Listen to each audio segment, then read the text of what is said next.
অজু করেছে ঠিকই, মসজিদেও চলে আসলো, কোনো অংশে পানি পৌঁছেনি। এখন ওই ব্যক্তির জন্য হুকুম কি? আল্লাহ রাসূল সাল্লাল্লাহু আলাইহি ওয়াসাল্লাম তিনি একবার মসজিদে ছিলেন, যেমনটি হাদিসে রয়েছে, আন ওমর ইবনুল খাত্তাব রাদিয়াল্লাহু আনহু আন্না রাজুলান তাওয়াদ্দা, একজন ব্যক্তি ওযু করে মসজিদে আসলো, ফাতারাকা মাওদিআ যিফরিন আলা কদামাইহি, তার পায়ের একটা নখ ছিল, ওই নখে পানি পৌঁছেনি, তার পায়ের একটা নখ পানি দিয়ে ভিজেনি। আল্লাহ রাসূল সাল্লাল্লাহু আলাইহি ওয়াসাল্লাম দেখলেন যে তার পায়ের একটু অংশ পানি দিয়ে ভিজেনি। তখন আল্লাহ রাসূল বললেন, ইরজি ফাআহসিনিল ওযুআকা, ফারাজা ফাসাল্লা। আল্লাহ রাসূল বললেন, যাও আবার গিয়ে ওযু করে আসো, যেখানে ভিজেনি সেই জায়গাটাও ভালো করে ভিজিয়ে আসো, ওযু করে আসো।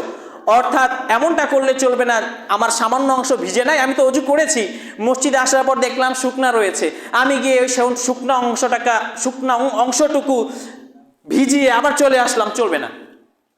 আপনি প্রথম ওযু করেছেন, ওযু করার পর দেখলেন আপনার চেহারা, ওযু করার পর মসজিদে চলে এসেছেন, দেখলেন যে আপনার চেহারার সামান্য অংশ শুকনা রয়েছে, আপনার ওযু হয়নি, আবার শুরু থেকে করতে হবে, শুরু থেকে করতে হবে। হাদিসটি হলো সাহিহুল মুসলিমের 232 এবং ইবনে মাজাহ 666। অন্য এক বর্ণনায় এসেছে, আন্নান নাবিয়্য সাল্লাল্লাহু আলাইহি ওয়াসাল্লাম রাআ রাজুলান ইউসাল্লি ফি যাহরি কদামিহি লামআতু কদরি দিরহামি লাম ইউসিবহাল মা ফাআমারাহু আন-নাবিয়্যু আন ইউঈদাল ওযুআ ওয়াস-সালাহ।